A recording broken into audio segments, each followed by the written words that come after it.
ਮੁੱਖ ਮੰਤਰੀ ਭਗਵੰਤ ਸਿੰਘ ਮਾਨ ਦੀ ਅਗਵਾਈ ਵਾਲੀ ਪੰਜਾਬ ਸਰਕਾਰ ਵੱਲੋਂ ਸਿੱਖਿਆ ਖੇਤਰ 'ਚ ਸਿੱਖਿਆ ਕ੍ਰਾਂਤੀ ਤਹਿਤ ਵੱਡੇ ਪੱਧਰ ਤੇ ਸੁਧਾਰ ਕੀਤੇ ਗਏ ਨੇ। ਸਰਕਾਰੀ ਸਕੂਲਾਂ ਦੀ ਨੁਹਾਰ ਬਦਲ ਦਿੱਤੀ ਗਈ ਹੈ।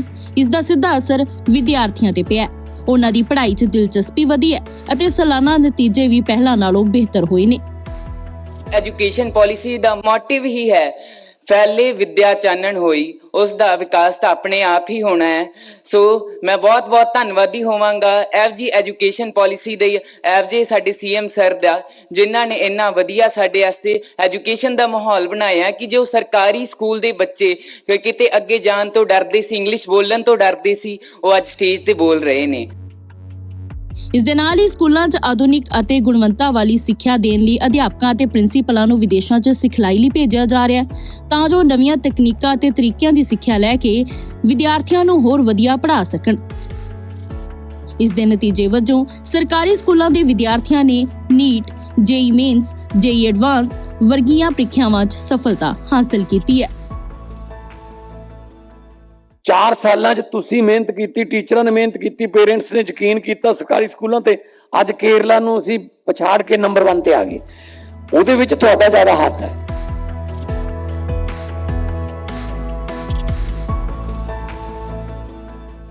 नमस्कार, दैनिक सवेरा टीवी आप देख रहे हैं, मैं हिमांशु। बात करते हैं भारतीय क्रिकेट टीम की। पिछले कुछ टाइम से भारतीय क्रिकेट टीम की परफॉर्मेंस वैसी नहीं रही जैसी परफॉर्मेंस के लिए भारतीय क्रिकेट टीम जानी जाती है। हमने T20 सीरीज में देखा आयरलैंड के अगेंस्ट, इंग्लैंड के अगेंस्ट, फिर वनडे सीरीज में हमें उम्मीद थी कि भारतीय क्रिकेट टीम बेशक T20 फॉर्मेट में हार रही है विश्व चैंपियंस बनने के बाद, लेकिन ODI फॉर्मेट में हम इंग्लैंड को क्लीन स्वीप करेंगे। क्लीन स्वीप ना सही तो हम 2-1 से मिनिमम ये सीरीज जीतेंगे। लेकिन इंग्लैंड ने हमें वनडे सीरीज भी हरा दी। अब अगर हम आंकलन करें तो कमी कहाँ रही? कहीं ना कहीं मुझे लग रहा है कि बल्लेबाजी में हमने एक्सपीरियंस देखा रोको का, रोहित शर्मा का, विराट कोहली का। हमने रोहित शर्मा की वो परफॉर्मेंस भी देखी जो फाइनल मुकाबले में रोहित शर्मा ने पारी खेली 138 रनों की लॉर्ड्स में। लेकिन कमी कहाँ थी? वो थी गेंदबाजी में। आपके पास ऐसे गेंदबाज है ही नहीं इंटरनेशनल क्रिकेट में फिलहाल की टीम में जो दूसरी टीमों के ऊपर प्रेशर डाल सके। सिर्फ जसप्रीत बुमराह हैं। बुमराह जिन मुकाबलों में खेले वनडे सीरीज में वो लो स्कोरिंग मुकाबले रहे और फाइनल मुकाबले में बुमराह नहीं खेले तो भारतीय क्रिकेट टीम ने 387 रन खर्च कर दिए। गेंदबाज कौन थे? गुरनूर बराड़, अर्शदीप सिंह, प्रसिद्ध कृष्णा। अर्शदीप जब T20 इंटरनेशनल क्रिकेट खेलते हैं तो वो एक अलग गेंदबाज है, लेकिन वनडे फॉर्मेट में वो स्ट्रगल करते हुए दिखाई दे रहे हैं। प्रसिद्ध कृष्णा एक बार फिर समझ से बाहर है कि क्यों वो आपके सभी फॉर्मेट के वो मेन गेंदबाज हैं। अब सबसे बड़ा सवाल कि क्या यही गेंदबाज दक्षिण अफ्रीका में खेलेंगे जो अगले साल विश्व कप खेला जाएगा? अगर यही गेंदबाज खेलेंगे तो सॉरी टू से इस गेंदबाजी से इन गेंदबाजों के साथ फिलहाल अगले साल होने वाले विश्व कप में भारतीय क्रिकेट टीम क्लास बल्लेबाजी के सामने सर्वाइव ज्यादा देर तक नहीं कर सकती। और उससे बड़ा सवाल कि क्या अब इस टीम में जिस तरह हमने देखा है कि एक्सपीरियंस बल्लेबाजों के आने के बाद टीम में थोड़ी सी बल्लेबाजी और मजबूत हुई है, क्या वो एक्सपीरियंस गेंदबाज जो हम मोहम्मद शामी है, सिराज है, भुवनेश्वर कुमार है, उनकी टीम में वापसी होगी? यह एक बहुत बड़ा सवाल है। शामी चैंपियंस ट्रॉफी में खेले, वर्ल्ड कप हमने देखा पिछला जो 2023 में हमने खेला, बेस्ट गेंदबाज से भारत की तरफ से। उसके बाद इंजरी कंसर्न रहा, फिटनेस कंसर्न रहा, लेकिन उन्होंने डोमेस्टिक क्रिकेट में अपने आप को साबित किया। लेकिन फिर भी उनकी इंटरनेशनल क्रिकेट में वापसी के सभी दरवाजे बंद ही दिखे हैं। मोहम्मद सिराज जो शायद टीम इंडिया का इस वक्त सबसे फिट गेंदबाज है, पिछले कुछ सालों में टेस्ट क्रिकेट में सबसे ज़्यादा गेंदें मोहम्मद सिराज ने डाली हैं। और मैं आपको एक बात और बता दूं कि शामी और सिराज की विकेटें भी पिछले 5 सालों में बाकी गेंदबाजों के मुकाबले सबसे ज़्यादा है, ODI फॉर्मेट में खास तौर पर।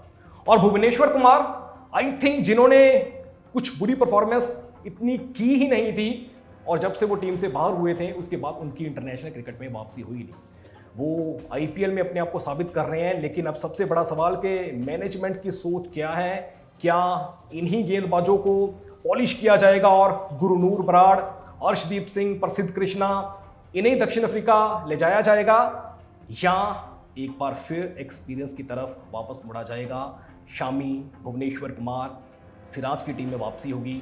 हालांकि सिराज की टीम में वापसी होगी ये कंफर्म है, क्योंकि उन्हें सिर्फ रेस्ट दी गई थी, ऐसा मैनेजमेंट की तरफ से कहा गया था। लेकिन मुझे लग रहा है कि कहीं ना कहीं मेरे हिसाब से जो बेस्ट पेस अटैक होगा, बुमराह, सिराज, शामी और भुवनेश्वर कुमार। सो आपके हिसाब से भारतीय क्रिकेट टीम का विश्व कप 2027 के लिए पेस अटैक क्या होना चाहिए? आप कमेंट बॉक्स में बता सकते हैं और देखते रहिए दैनिक सवेरा टीवी। मैं हिमांशु, धन्यवाद। नमस्कार, दैनिक सवेरा टीवी आप देख रहे हैं, मैं हिमांशु। बात करते हैं भारतीय क्रिकेट टीम की। पिछले कुछ टाइम से भारतीय क्रिकेट टीम की परफॉर्मेंस वैसी नहीं रही जैसी परफॉर्मेंस के लिए भारतीय क्रिकेट टीम जानी जाती है। हमने T20 सीरीज में देखा आयरलैंड के अगेंस्ट, इंग्लैंड के अगेंस्ट, फिर वनडे सीरीज में हमें उम्मीद थी कि भारतीय क्रिकेट टीम बेशक T20 फॉर्मेट में हार रही है विश्व चैंपियंस बनने के बाद, लेकिन ODI फॉर्मेट में हम इंग्लैंड को क्लीन स्वीप करेंगे। क्लीन स्वीप ना सही तो हम 2-1 से मिनिमम ये सीरीज जीतेंगे। लेकिन इंग्लैंड ने हमें वनडे सीरीज भी हरा दी। अब अगर हम आंकलन करें तो कमी कहां रही? कहीं ना कहीं मुझे लग रहा है कि बल्लेबाजी में हमने एक्सपीरियंस देखा रोको का, रोहित शर्मा का, विराट कोहली का। हमने रोहित शर्मा की वो परफॉर्मेंस भी देखी जो फाइनल मुकाबले में रोहित शर्मा ने पारी खेली 138 रनों की लॉर्ड्स में। लेकिन कमी कहां थी? वो थी गेंदबाजी में। आपके पास ऐसे गेंदबाज है ही नहीं इंटरनेशनल क्रिकेट में, फिलहाल की टीम में, जो दूसरी टीमों के ऊपर प्रेशर डाल सके। सिर्फ जसप्रीत बुमराह हैं।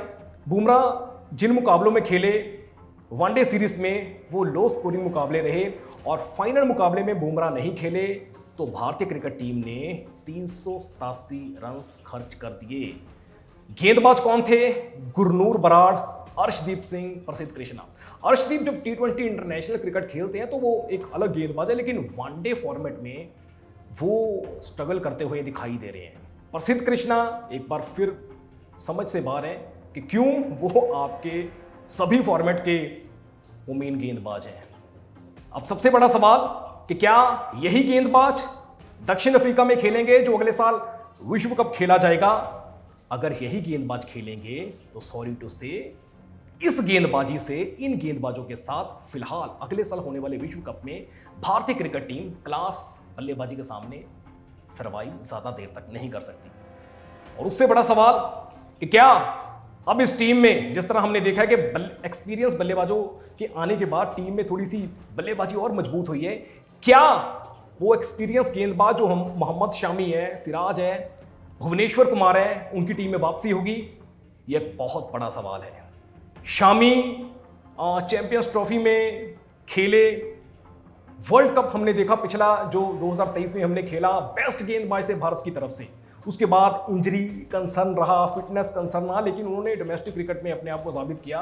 लेकिन फिर भी उनकी इंटरनेशनल क्रिकेट में वापसी के सभी दरवाजे बंद ही दिखे हैं। मोहम्मद सिराज जो शायद टीम इंडिया का इस वक्त सबसे फिट गेंदबाज है, पिछले कुछ सालों में टेस्ट क्रिकेट में सबसे ज़्यादा गेंदें मोहम्मद सिराज ने डाली हैं। और मैं आपको एक बात और बता दूं कि शामी और सिराज की विकेटें भी पिछले 5 सालों में बाकी गेंदबाजों के मुकाबले सबसे ज़्यादा है, ODI फॉर्मेट में खास तौर पर। और भुवनेश्वर कुमार आई थिंक जिन्होंने कुछ बुरी परफॉर्मेंस इतनी की ही नहीं थी, और जब से वो टीम से बाहर हुए थे उसके बाद उनकी इंटरनेशनल क्रिकेट में वापसी हुई नहीं। वो IPL में अपने आप को साबित कर रहे हैं। लेकिन अब सबसे बड़ा सवाल कि मैनेजमेंट की सोच क्या है?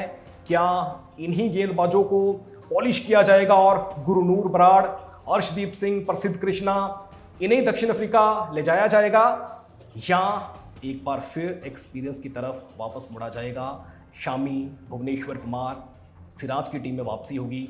हालांकि सिराज की टीम में वापसी होगी ये कंफर्म है, क्योंकि उन्हें सिर्फ रेस्ट दी गई थी, ऐसा मैनेजमेंट की तरफ से कहा गया था। लेकिन मुझे लग रहा है कि कहीं ना कहीं मेरे हिसाब से जो बेस्ट पेस अटैक होगा, बुमराह, सिराज, शामी और भुवनेश्वर कुमार।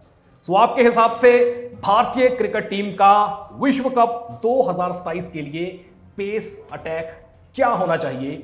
आप कमेंट बॉक्स में बता सकते हैं और देखते रहिए दैनिक सवेरा टीवी। मैं हिमांशु, धन्यवाद।